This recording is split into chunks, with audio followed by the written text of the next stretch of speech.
سعد ابن ابی وقاص جب پرشین امپائر سے فائنل جنگ کے لیے جا رہے تھے قادسیہ کے لیے، تو حضرت عمر نے پیچھے سے ایک خط روانہ کیا تھا، اس میں لکھا تھا سعد تم اللہ کے نبی کے ماموں ہو، لیکن یاد رکھنا اللہ کا کوئی رشتہ دار نہیں ہے، ذرا سی ہینکی پھینکی کی نا تو اللہ نے معاف نہیں کرنا۔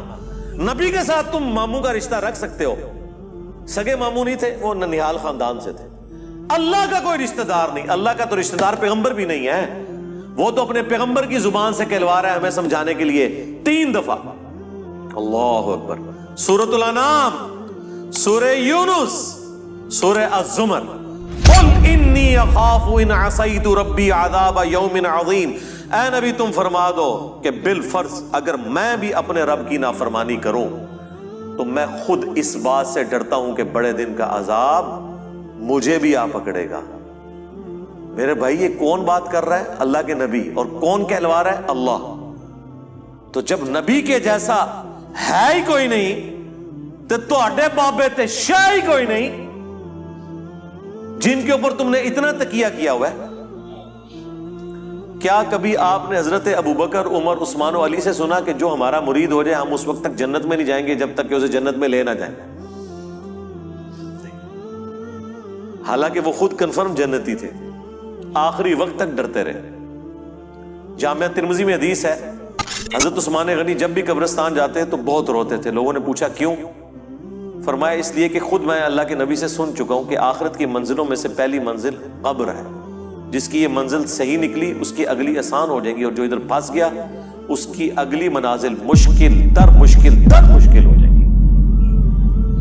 اسی کو پنجابی میں ہم کہتے ہیں نا کہ عقل نہ ہوئے تے موجاں ہی موجاں، عقل ہوئے تے سوچے ہی سوچاں۔ یعنی جو عقل نہ رکھے، سوچے نہ، اپنے دماغ کو استعمال نہ کرے تو موج مارے، اسے کیا پتا اس کے ساتھ کیا ہونے والا ہے۔ لیکن جسے عقل ہوگی وہ ہر وقت سوچے گا کہ یار میرے ساتھ بننا کیا ہے۔ یہ وہ چیز تھی جو صحابہ کو، اہل بیت کو، صحیح العقیدہ، تابعین، تبع تابعین کو ہمیشہ گاڈ اورینٹڈ رکھتی تھی۔ وہ کبھی بھی آخرت کے عذاب سے بے فکر نہیں ہوتے تھے۔ ہماری مسلم میں حدیث ہے قیامت والے دن ہر نبی کہے گا نفسی نفسی، آج مجھے اپنی جان کی فکر ہے۔ آدم علیہ السلام کی جو غلطی معاف ہو چکی وہ اس کو یاد کریں گے، ابراہیم علیہ السلام اپنی اجتہادی خطا کو یاد کریں گے، موسیٰ علیہ السلام اپنی اجتہادی خطا کو یاد کریں گے۔ ہاں عیسیٰ ابن مریم کہیں گے کہ تم محمد رسول اللہ کے پاس جاؤ، اللہ تعالیٰ نے ان کی اگلی اور پچھلی ساری اجتہادی غلطیاں جو گناہ نہیں تھے وہ معاف فرما دیے، اور نبی علیہ السلام کے ہاتھوں پہ شفاعت کا دروازہ کھلے گا۔ آپ کے علاوہ، آپ کے سوا تمام پیغمبر نفسی نفسی کر رہے ہوں گے، تو اس صورتحال میں یہ کہنا کہ میرا بابا مجھے بچا کے نکال لے گا، تو تیرا بابا بڑا ہے یا اللہ کا پیغمبر بڑا ہے؟ سوچنے والی بات ہے۔ کتنی بڑی یہ توہین کر رہے ہیں، کتنی بڑی توہین کر رہے ہیں پیغمبروں کی۔ یہ اپنے باپوں کو پیغمبروں سے بڑا سمجھتے ہیں۔ انبیاء تو کریں کہ یا اللہ ہمیں اپنی جان کی فکر ہے، اور بابے کہیں کہ میں نے اس وقت تک جنت میں نہیں داخل ہونا جب تک کہ اپنے سارے مرید نہ لے جاؤں۔ یہ کہیں عقل میں بیٹھتی ہے؟ بخاری اور مسلم دونوں میں حدیث موجود ہے، اللہ کے محبوب صلی اللہ علیہ وآلہ وسلم فرماتے ہیں کہ قیامت کے دن اناؤنسمنٹ ہوگی کہ جہنمی اور جنتی الگ کر دیے جائیں۔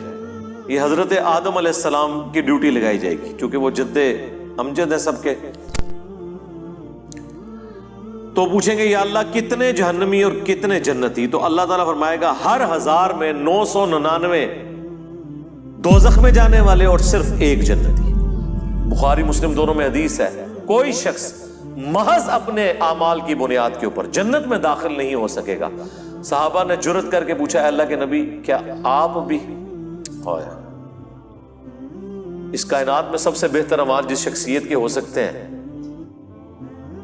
وہ تو رسول اللہ کی ذات ہے صلی اللہ علیہ وآلہ وسلم۔ تو آپ نے اس کو کیسے ارشاد فرمایا؟ آپ نے فرمایا ہاں میں بھی جب تک میرے رب کی رحمت مجھے ڈھانپ نہ لے میں بھی صرف اپنے اعمال کی بنیاد پہ جنت میں داخل نہیں ہو سکتا۔ تو میرے بھائی اگر یہ نبی کا حال ہے، یہ نبی کی سچویشن ہے، یہ نبی کا سٹیٹس ہے، تو بابے تو شاہی کوئی نہیں۔ اب مجھے بتائیں وہ بابے جو یہ کلیم کرتے ہیں کہ ہم اپنے ساتھ آپ کو بھی لے جائیں گے، کتنے؟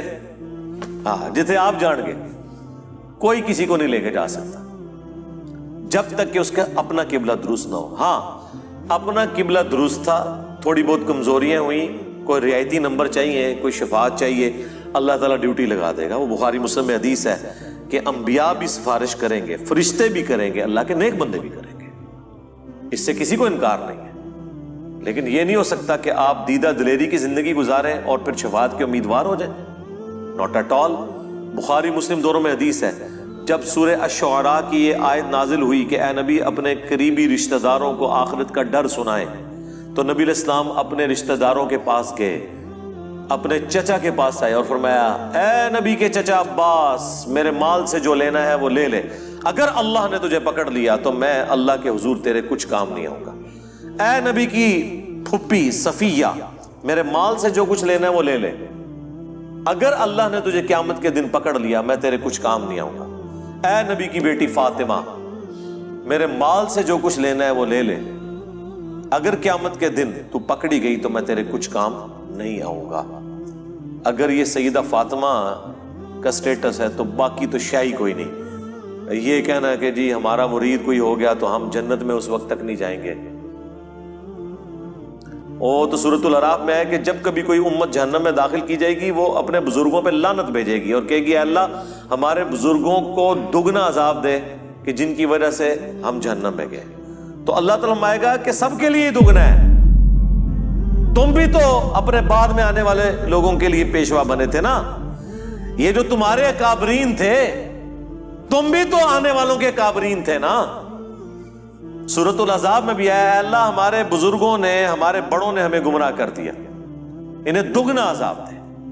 سورہ حامیم سجدہ میں آیا اے اللہ جن اور انسانوں میں سے وہ بزرگ بابے ہمارے حوالے کر جن کے پیچھے لگ کے ہم گمراہ ہوئے، ہم انہیں اپنے پاؤں کے نیچے روندیں گے آج، جس طرح ان کے پاؤں کے تلوے چاٹتے تھے نا دنیا میں، اب ہم انہیں اپنے پاؤں کے نیچے روندیں گے کہ انہوں نے ہماری آخرت برباد کر دی۔ بڑا سینسٹیو ایشو ہے، جب اتنا خطرناک نہیں بلکہ خطرے ناک مسئلہ ہو پھر اس کی سینسیوٹی کے پوائنٹ آف ویو سے اسے اتنے ہی شد و مت کے ساتھ بیان کرنا چاہیے۔ یہ میٹھی میٹھی باتیں کرنے سے آپ کو آخرت کے بارے میں کبھی بھی آئیڈیا نہیں ہوگا کہ انسان کتنے بڑے خطرے سے دوچار ہونے والا ہے۔ یعنی جب اللہ تعالیٰ فرما رہا ہے کہ اس دن خاوند اپنی بیوی کو، بیوی اپنے خاوند کو، بہن بھائی ایک دوسرے کو، ماں باپ اولاد کو، اولاد ماں باپ کو بھول جائے گی، تو مجھے بتائیں اس صورتحال کے اندر کوئی شخص کسی کی جنت کی گارنٹی کیسے لے سکتا ہے؟